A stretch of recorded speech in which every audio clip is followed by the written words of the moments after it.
സ്നേഹപൂർവ്വം ഷാമ സീരിയലിൻ്റെ ലേറ്റസ്റ്റ് എപ്പിസോഡിൻ്റെ റിവ്യൂയിലേക്ക് എല്ലാവർക്കും സ്വാഗതം. അങ്ങനെ CI വരുണിനോട് പറയണേ, എടാ നിനക്കുള്ള പണി പിന്നാലെ വരുന്നുണ്ട്. ആദ്യം നിൻ്റെ മുത്തശ്ശിനെ ജയിലിലേക്ക് കൊണ്ടുപോട്ടെ, പിന്നാലെ നീ വരുമല്ലോ. നിനക്കുള്ള കുഴി ഞാൻ ഒരുക്കി വെച്ചിട്ടുണ്ട്. അതെ, ഇവരെ പിടിച്ച് ജീപ്പിൽ കയറ്റി നോക്ക്. അങ്ങനെ മുത്തശ്ശിനെ കൊണ്ട് അവർ പോകാൻ തുടങ്ങുമായിരിക്കും. ഈ സമയം വരുണിൻ്റെ അധികം വീണ്ടും അപേക്ഷിക്കണേ, ദയവേത് ഞങ്ങളുടെ മുത്തശ്ശി ഇവിടെ നിന്ന് കൊണ്ടുപോകരുത്. മുത്തശ്ശിയെ കൊണ്ടുപോകാൻ ഞങ്ങൾ സമ്മതിക്കില്ല. അന്നേരം ജയഭാരതിയമ്മ പറയണേ, വരണേ രാധികെ നിങ്ങൾ സമാധാനത്തോടെ ഇരിക്കടാ. നിങ്ങൾ വെറുതെ സാറിൻ്റെ കൃത്യനിർവഹണത്തെ തടസ്സപ്പെടുത്തേണ്ട കാര്യമൊന്നുമില്ല. ഞാൻ ഒരു തെറ്റും ചെയ്തിട്ടില്ല. ആ ബോധ്യം എനിക്ക് നല്ലപോലെയുണ്ട്. എത്ര നാൾ ഇയാളെന്നെ കള്ളക്കേസിൻ്റെ പേരിൽ അകത്ത് പിടിച്ചിടാൻ പറ്റും? നിങ്ങൾ രണ്ടാളും ധൈര്യത്തോടെ ഇരിക്കുക. മുത്തശ്ശി എത്ര പെടുന്നതിന് പുറത്തു വരും. അങ്ങനെ മുത്തശ്ശീനെ പോലീസുകാർ ജീപ്പിൽ കയറ്റി അവിടെ നിന്നും കൊണ്ടുപോകുവാണ് കേട്ടോ. ഈ സമയം ഈ കാഴ്ച കൊണ്ട് സഹിക്കാനാവാതെ ചങ്കുപൊട്ടി നിൽക്കുവാണ് രാധികയും വരുണും പത്മിനിയൊക്കെ. മോനെ വരുൺ, മുത്തശ്ശി. അന്നേരം പത്മിനിയെ സമാധാനിപ്പിച്ചുകൊണ്ട് വരുൺ പറയണേ, അമ്മ വിഷമിക്കാതിരിക്കുക, ഞങ്ങൾ എന്താണെങ്കിലും മുത്തശ്ശിയെ പുറത്തിരിക്കുകയും. രാധിക താവേഗം വന്ന് വണ്ടി കയറ്, അമ്മ പേടിക്കണ്ട, മുത്തശ്ശിയും കൊണ്ട് ഞങ്ങൾ ഇവിടെ തിരിച്ചെത്തുള്ളൂ. അങ്ങനെ പറഞ്ഞ് വരുണൻ രാധികയും കാറെടുത്ത് അവിടെ നിന്നും പിന്നാലെ അതിനെ പുറപ്പെടുവാണ്. ഈ സമയം കൽപ്പനയും ഉർവശിയും കൂടി അടുത്തേക്ക് വന്നിട്ട് പറയണേ, ഷോ എന്നാലും അമ്മക്ക് വല്ല കാര്യമുണ്ടായോ?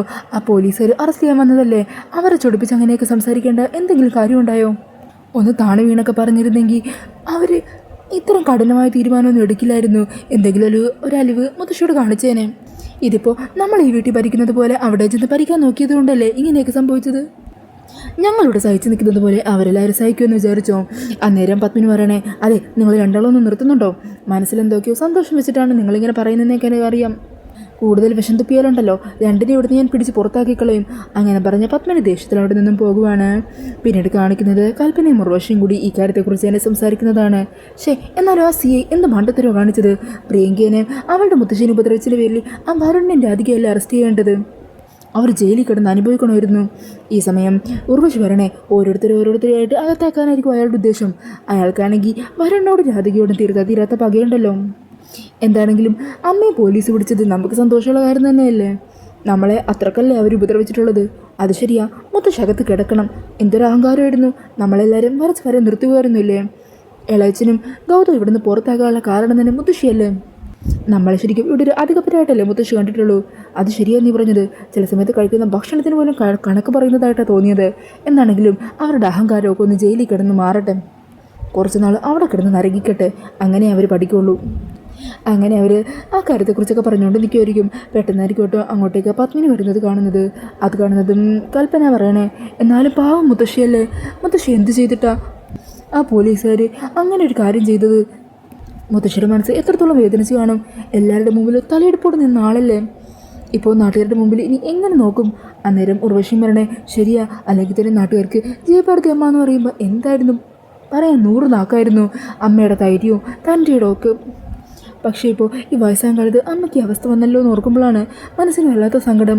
അന്നേരം പത്മിനിമാരുടെ അരികിലേക്ക് എത്തുക, ഏട്ടത്തി ഞങ്ങൾ അമ്മയുടെ കാര്യം പറയുമായിരുന്നു. അല്ല, പരമേശ്വരേട്ടനെ വിളിച്ച് ഈ കാര്യങ്ങളൊക്കെ പറയണ്ടേ? വേണ്ട, അദ്ദേഹം ഇപ്പോൾ തിരിച്ചിങ്ങോട്ട് വരുമായിരിക്കും. എന്നാണെങ്കിലും വീട്ടിലെത്തിയിട്ട് പറയാം. ഇതറിഞ്ഞ ഏട്ടനതൊരിക്കലും താങ്ങാൻ പറ്റില്ല. അമ്മയെന്ന് പറഞ്ഞാൽ ഏട്ടന് ജീവനാണല്ലോ.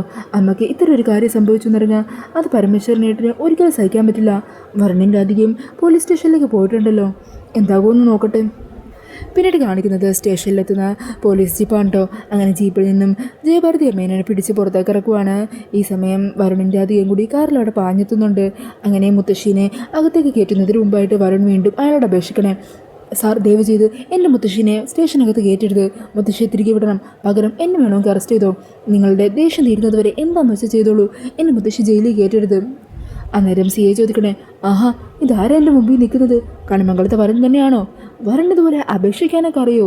ഇതിനു മുമ്പ് പലതവണ നമ്മൾ കണ്ടപ്പോഴും നിൻ്റെ സ്വഭാവം രീതികളും സംസാരശൈലിയൊന്നും ഇതുപോലെ ആയിരുന്നില്ലല്ലോ. അന്നേരം രാധിക പറയണേ, സാർ മുത്തശ്ശി ഞങ്ങൾക്ക് അത്രയ്ക്ക് ജീവനാണ്. മുത്തശ്ശി ഒരു കാരണവശാലും സ്റ്റേഷനിൽ കയറ്റാൻ പാടില്ല. അല്ല, ഇതൊക്കെ പറയാൻ നിനക്ക് എന്താടി അവകാശം? നീവിൻ്റെ ആരാണ്? ഭാര്യ എന്ന് പറയാനാ വരുന്നെങ്കിൽ അത് വേണ്ട. വരുണിന് ഒരേ ഒരു ഭാര്യയുള്ളൂ. അത് ഞാനവിടെ കൊണ്ടുവന്ന് നിർത്തിയ പ്രിയങ്കയാണ്. പിന്നെ നീ ഇവൻ്റെ ഒപ്പം നിൽക്കുന്നതിൻ്റെ പേരൊക്കെ മറ്റെന്തെങ്കിലും ആണ്.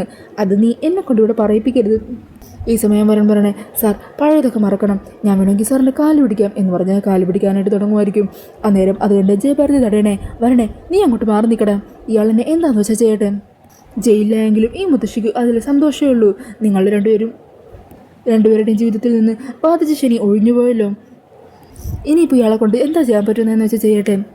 സത്യം ഒന്നുണ്ടെങ്കിൽ അത് എത്രയും പെട്ടെന്ന് തന്നെ പുറത്ത് കൊണ്ടുവന്നിരിക്കും. അല്ലാതെ ഇയാളെപ്പോലുള്ളവരുടെ മുമ്പിൽ നീ താഴ്ന്നു കൊടുക്കാനേ ഈ മുത്തച്ഛി സമ്മതിക്കില്ല.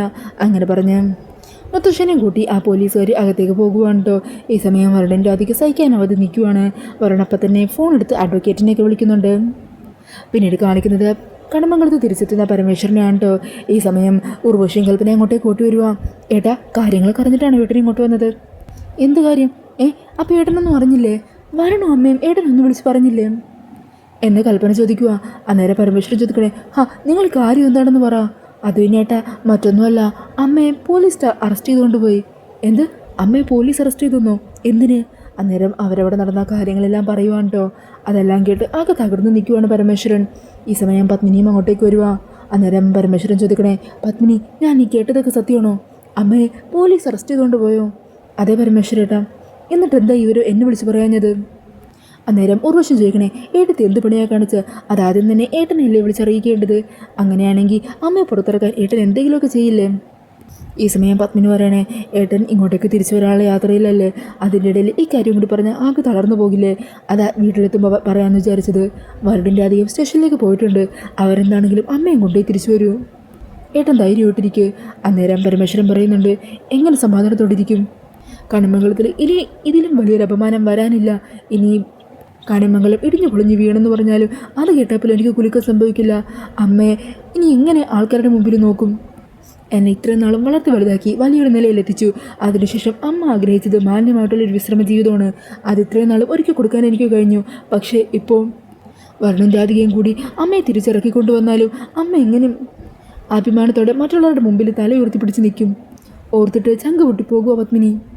എന്താണെങ്കിലും ഇതിന് പിന്നെ പ്രവർത്തിച്ചതും പരാതി കൊടുത്തതും ആരൊക്കെയാണെന്നൊക്കെ നമുക്കറിയാലോ. അവരോടിനി ഒരിക്കലും ഒരു ദയാദാക്ഷിണ്യവും കാണിച്ചു പോകരുത്. അതിനുള്ള ഒരു കാര്യം ഇനി അവർ അർഹിക്കുന്നുമില്ല. അവർ മാത്രമല്ല, വീടിനകത്തും അവർക്ക് സപ്പോർട്ടായി നിൽക്കുന്നവരും. അവരെയും വെറുതെ വിടാനായിട്ട് ഞാൻ ഉദ്ദേശിച്ചിട്ടില്ല. അമ്മ ഒന്ന് തിരിച്ചു വന്നോട്ടെ, ചില തീരുമാനങ്ങൾ എടുക്കാനുണ്ട് എന്നും പറഞ്ഞാൽ കലിതുള്ളി നിൽക്കുവാണ്ടോ പരമേശ്വരൻ. പിന്നീട് കാണിക്കുന്നത് വരുൺ വിളിച്ചതനുസരിച്ച് അഡ്വക്കേറ്റോടെ എത്തുവാണ്. അങ്ങനെ അഡ്വക്കേറ്റിൻ്റെ ഒപ്പം വരുണിൻ്റെ അധികം കൂടി CIയുടെ ക്യാബിനിലെത്തുവാണ് കേട്ടോ. അന്നേരം അയാളെ സ്വയം പരിചയപ്പെടുത്തണേ, ഞാൻ ജയഭാരതി അമ്മേനെ ജാമ്യത്തിലിറക്കാൻ വന്നതാണ്. അങ്ങനെ ജാമ്യത്തിലിറക്കാൻ പറ്റില്ലല്ലോ വക്കീലിന് കേസിനെ കുറിച്ച് അറിയാഞ്ഞേട്ടാ. അല്ല, എന്ത് കേസാ നിങ്ങൾ ജയഭാരതി അമ്മക്കെതിരെ ചാർജ് ചെയ്തിരിക്കുന്നത്? ജാമ്യം പോലും നിഷേധിക്കാൻ മാത്രം. എന്താണെന്നോ? ഇതാളുള്ള പേപ്പേഴ്സ് വായിച്ചു നോക്കിക്കോ. അങ്ങനെ പറഞ്ഞ് അതെല്ലാം വായിച്ചു നോക്കുവാണ് കേട്ടോ വക്കീല്. ഈ സമയം CI പറയണേണ്, അതിലെ പ്രിയങ്കേനെയും അവളുടെ മുത്തശ്ശീനെയും ഡോക്ടേഴ്സ് പരിശോധിച്ചതിൻ്റെ റിസൾട്ടാണ്. അവരുടെ മുഖത്തും ശരീരത്തിലാകെ വടികൊണ്ടടിച്ച പാടുകളുണ്ട്. അത് ചെയ്ത സ്ത്രീനെയാണ് ഞങ്ങൾ അറസ്റ്റ് ചെയ്തത്. ഗാർഹിക പീഡനം എത്ര വലിയ കുറ്റമാണെന്ന് വക്കീലിന് അറിയാവുന്നതല്ലേ? ജാമ്യം കിട്ടാത്ത വകുപ്പാണ്. ഈ പ്രിയങ്ക എന്ന് പറയുന്നത് ആരാണെന്നറിയോ? ഈ നിൽക്കുന്ന വരുണിൻ്റെ ഭാര്യ. പിന്നെ ഈ കൂടെ നിൽക്കുന്നത് അത് ഈ പ്രിയങ്കയുടെ ചേച്ചി. ഇപ്പം സാറിന് കാര്യങ്ങളുടെ കിടപ്പോഷമൊക്കെ എങ്ങനെയാണെന്ന് മനസ്സിലായല്ലോ. അന്നേരം വരുൺ പറയുന്നുണ്ട്, ഈ സാറ് മനഃപൂർവ്വം പക വീട്ടാൻ വേണ്ടിയിട്ടാണ് ഇങ്ങനെയുള്ള കാര്യങ്ങൾ ചെയ്യുന്നത്. സാറിന് എന്നോട് എന്തെങ്കിലും ദേഷ്യം ഉണ്ടെങ്കിൽ അതിനെ എന്നോട് വേണം പകരം വീട്ടാൻ, അല്ലാതെ എൻ്റെ വീട്ടുകാരെയല്ല ഉപയോഗിക്കേണ്ടത്. അന്നേരം CI പറയണേ, എനിക്കങ്ങനെ നിന്നോടൊരു പകയുടെ കണക്കുണ്ടെന്ന് പറയുന്നത് ശരി തന്നെയാണ്. അങ്ങനെ ഒരു കാര്യമുള്ളപ്പോൾ ശരിക്കും ഞാൻ ഈ കേസിൽ ഇവനെ ഇവളെയും കൂടി ചേർത്തല്ലേ പ്രതിയാക്കിയിട്ട് അകത്തിടേണ്ടത്. പക്ഷെ ഞാനത് ചെയ്തില്ലല്ലോ. എന്തുകൊണ്ടാണ്? അങ്ങനെ ചെയ്താൽ ഞാൻ വ്യക്തിവൈരാഗ്യം തീർക്കുവാണെന്ന് പറയും. ആ പേര് എനിക്ക് വേണ്ടാത്തതുകൊണ്ടല്ലേ ഞാൻ ഇവറ്റകളെ രണ്ടിനെയും വെറുതെ വിട്ടത്. പക്ഷെ വക്കീലെ, നിങ്ങൾ എത്ര കൊടുക്കത്തിൽ നിന്ന് ശ്രമിച്ചാലും ശരി, ഈ കേസിൽ നിന്ന് ആ ജയഭാരതി അമ്മേനെ നിങ്ങൾക്ക് ജാമ്യത്തിലെടുത്തുകൊണ്ട് പോകാൻ പറ്റില്ല. അത്രയ്ക്ക് സ്ട്രോങ് ആണ് അവർക്കെതിരെയുള്ള തെളിവുകൾ. അങ്ങനെ വക്കീൽ അവിടെ നിന്ന് എണീക്കുവാണ്. ഈ സമയം വരുൺ പറയണേ, വക്കീൽ അവിടെ ഇരിക്കുക, പോകാതെ. ഈ സാറ് ഇല്ലാത്ത കള്ളക്കേസുകളെല്ലാം എൻ്റെ മുത്തശ്ശിയുടെ പേര് ചുമത്തിയിട്ടാണ് ഇവിടെ കൊണ്ടുവന്ന് മുത്തശ്ശി ഇങ്ങനെ ഉപദ്രവിക്കുന്നത്. മുത്തശ്ശി ഒരു സീനിയർ സിറ്റിസനാണ്, അസുഖത്തിനും മറ്റും മരുന്ന് കഴിക്കുന്ന ഒരാളാണ്. അങ്ങനെയുള്ള ഒരാളെ ഇവിടെ കൊണ്ടുവന്ന് പീഡിപ്പിക്കുകയല്ലേ നിങ്ങൾ ചെയ്യുന്നത്? ഈ സമയം CI പറയണേ, അത് ശരി, അങ്ങനെയാണെങ്കിൽ രോഗബാധിതരായിട്ടുള്ള ആൾക്കാർ ചെയ്യുന്ന ക്രൈമെല്ലാം നമ്മൾ കണ്ടില്ല എന്ന് നടിച്ച് കയ്യും കെട്ടി നോക്കിയിരിക്കണോ? ഈ സമയം രാധിക പറയണേ, നിങ്ങളുടേതായ വ്യക്തി താല്പര്യങ്ങൾ തീർക്കാനും ഞങ്ങളോടുള്ള പ്രതികാരം വീട്ടാനുമായിട്ട് മറ്റുള്ളവരുടെ ഇത് കൈക്കൂലി വാങ്ങിച്ചല്ലേ ഈ കാര്യങ്ങളൊക്കെ ചെയ്യുന്നത്. റെഡി, നീ കൂടുതൽ സംസാരിക്കല്ലേ. വക്കീലെ, ഇവരെ രണ്ടാളിനെയും പിടിച്ചോണ്ട് വെക്കോ. നീ ഇതുപോലെ സംസാരിക്കുന്നതിനൊക്കെ നിൻ്റെ മുത്തശ്ശിയുണ്ടല്ലോ, അവരോടായിരിക്കും ഞാൻ എൻ്റെ ദേഷ്യം തീർക്കാൻ പോകുന്നത്. അവർ തല്ലെ ശ്രദ്ധിച്ച് ഞാൻ എവിടെയെങ്കിലും കെട്ടിത്തൂക്കും. അങ്ങനെ ആ വാക്കുകൾ കേൾക്കുന്നതും ഭ്രാന്തളകിയ വരുൺ CIയുടെ കോളറിന് കുത്തിപ്പിടിക്കുവാണ്. അന്നേരം രാധികയും അഡ്വക്കേറ്റും കൂടി ചേർന്ന് വരുണിനെ എങ്ങനെയൊക്കെ പിടിച്ച് മാറ്റുവാണ്. അന്നേരം സി ഐ പറയണേ, എടാ വക്കീലെ, താനേ ഇവനൊന്നും മര്യാദക്ക് കാര്യങ്ങളൊക്കെ ഒന്ന് പറഞ്ഞ് മനസ്സിലാക്കി കൊടുക്ക്. ഇപ്പതെ കാക്കിയിട്ട് ഒരാളുടെ മേത്ത് കൈവച്ചതിൻ്റെ പേരില്ലേ ഇവനെനിക്ക് ഇപ്പം തന്നെ കൈയോടെ പൊക്കിയെടുത്ത് ലോക്കപ്പിലാക്കാൻ പറ്റും. തൻ്റെ ധൈര്യത്തിലാണ് ഇവറ്റുള്ള രണ്ടും കൂടി ഈ റൂമിലേക്ക് കയറി വന്നത്. മര്യാദയ്ക്ക് ഇവൻ ഇവിടുന്ന് വിളിച്ചുകൊണ്ട് പോക്കോ. അങ്ങനെ രാധികയും വക്കീലും പിടിച്ചിരുന്ന വരുൺ എങ്ങനെയൊക്കെ പിടിച്ച് പുറത്താക്കുവാണ്. എടാ വരുൺ, താൻ എന്താ കാണിച്ചത്? ഞാൻ എങ്ങനെയെങ്കിലും അയാളെ പറഞ്ഞ് കൺവിൻസ് ചെയ്ത് മുത്തശ്ശി ജാമ്യത്തിലിറക്കിയാനേ. എന്നാൽ താനാണെങ്കിൽ ആ സാറിനോട് അങ്ങനെ പൊട്ടിത്തെറിച്ച കാരണം അതിനുള്ള വഴിയെല്ലാം അടച്ചു കളഞ്ഞത്. പിന്നെ അയാൾ എൻ്റെ മുത്തശ്ശിയെക്കുറിച്ച് അങ്ങനെയൊക്കെ പറയുമ്പോൾ ഞാൻ അത് കേട്ട് കൈയും കെട്ടി നോക്കിയിരിക്കണം എന്നാണോ വക്കീൽ പറയുന്നത്? എടോ വരുൺ, തൻ്റെ പ്രതികരണം ഇങ്ങനെയാണെങ്കിൽ എനിക്ക് കേസുമായിട്ട് മുന്നോട്ട് പോകാൻ കുറച്ച് ബുദ്ധിമുട്ടുണ്ട്. അല്ലെങ്കിൽ തന്നെ വക്കീൽ എന്ത് ചെയ്യാനാണ് പോയത്? ആ SI പറയുന്നത് കേട്ടിട്ടെ ഒന്നും മിണ്ടാതെ തലയും താഴ്ത്തി നിൽക്കുമായിരുന്നല്ലോ. ഓ അത് ശരി, അപ്പോൾ താൻ അങ്ങനെയൊക്കെയാണല്ലോ പറയുന്നത്. അങ്ങനെയാണെങ്കിൽ താൻ കേട്ടോ, തൻ്റെ ഈ കേസ് എടുക്കാനേ എനിക്ക് തീരെ താല്പര്യമില്ല. മറ്റാരെങ്കിലും ഇനി കേസ് എടുക്കാൻ വന്നാലും തൻ്റെ സ്വഭാവം ഇതുപോലെയാണെങ്കിലുണ്ടല്ലോ, തൻ്റെ മുത്തശ്ശി ഒരു കാരണവശാലും പുറത്തിറങ്ങാൻ പോകുന്നില്ല. ചെറിയ വല്ല ശിക്ഷയും കിട്ടി തീരേണ്ടതിന് പകരം താനായിട്ട് തൻ്റെ മുത്തശ്ശിക്ക് ജീവപര്യന്ത ശിക്ഷ തന്നെ വാങ്ങിക്കൊടുക്കും. ആ ഇലക്ഷനാണ് കാണുന്നത്. അങ്ങനെ പറഞ്ഞു നിൽക്കുന്ന വക്കീലിനെ കാണിച്ചുകൊണ്ടാണ് കേട്ടോ എപ്പിസോഡ് തീരുന്നത്. പിന്നീട് പ്രമോയിൽ കാണിക്കുന്നത് മുത്തശ്ശിയെ ജാമ്യത്തിലിറക്കാനായിട്ട് ഒരു മാർഗ്ഗമുള്ളൂ. അത് പ്രിയങ്ക പരാതി പിൻവലിച്ചാൽ മാത്രമേ നടക്കുകയുള്ളൂ എന്ന് വരുണിൻ്റെ രാധിക മനസ്സിലാക്കുവാണ്. അതുകൊണ്ട് തന്നെ പ്രിയങ്കയാണ് നയിപ്പിച്ച് എങ്ങനെയെങ്കിലും പരാതി പിൻവലിപ്പിക്കാൻ വേണ്ടി തീരുമാനിക്കുവാണ്ടോ വരുൺ. അതിനായിട്ട് വരുൺ പ്രിയങ്കനെ ഫോണിൽ വിളിക്കുവാണ്. മുത്തശ്ശിയുടെ അവസ്ഥയൊക്കെ പറഞ്ഞിട്ട് വളരെ അപേക്ഷിക്കുന്നത് പോലെ തന്നെ പ്രിയങ്കയോട് സംസാരിക്കുവാണ്. അന്നേരം വരുണിൻ്റെ അപേക്ഷയൊക്കെ കേൾക്കുന്നതും മനസ്സുകൊണ്ട് സന്തോഷിച്ച് തുള്ളിച്ചാടി നിൽക്കുവാണ്ട് പ്രിയങ്കയും സുകുമാരിയൊക്കെ. ഈ സമയം പ്രിയങ്ക പറയണേ, ഞാനും മുത്തശ്ശിയും കൂടി 1.5 മണിക്കൂറിൽ അവിടെ എത്താം. വരുൺ പറഞ്ഞതുപോലെ തന്നെ ജയഭാരതി അമ്മക്കെതിരെ കൊടുത്ത പരാതി പിൻവലിക്കുകയും ചെയ്യാം. അപ്പോൾ വരുണിന് സന്തോഷമാകുമോ? അന്നേരം വരുൺ പറയണേ, പ്രിയങ്ക അങ്ങനെ ഒരു സഹായം എനിക്ക് വേണ്ടി ചെയ്തു കഴിഞ്ഞാൽ അതിന് പകരമായിട്ട് പ്രിയങ്ക പറയുന്ന എന്ത് കാര്യവും ഞാൻ ചെയ്തോളാം. അന്നേരം പ്രിയങ്ക പറയണേ, അങ്ങനെയാണെങ്കിൽ എനിക്ക് ആവശ്യമുള്ളത് ഒരേ ഒരു കാര്യമോ, അത് വരുൺ ചെയ്യുമോ? വരുൺ രാധികയെ എന്നേക്കുമായിട്ട് ഉപേക്ഷിക്കണം. പ്രിയങ്കയുടെ ആ വാക്കുകൾ കേൾക്കുന്നതും ഞെട്ടിലോടുകൂടി നിൽക്കുന്ന വരുണിനെയാണ് കേട്ടോ പ്രൊമോയിൽ കാണിക്കുന്നത്. അപ്പോൾ ഈ ഒരു റിവ്യൂ ഇഷ്ടമായിട്ടുണ്ടെങ്കിൽ മറക്കാതെ വീഡിയോ ഒന്ന് ലൈക്ക് ചെയ്യണേ. ഇതുപോലുള്ള കൂടുതൽ റിവ്യൂസിനായിട്ട് ഈ ചാനൽ ഒന്ന് സബ്സ്ക്രൈബ് ചെയ്തും കൂടി സപ്പോർട്ട് ചെയ്യണേ. താങ്ക്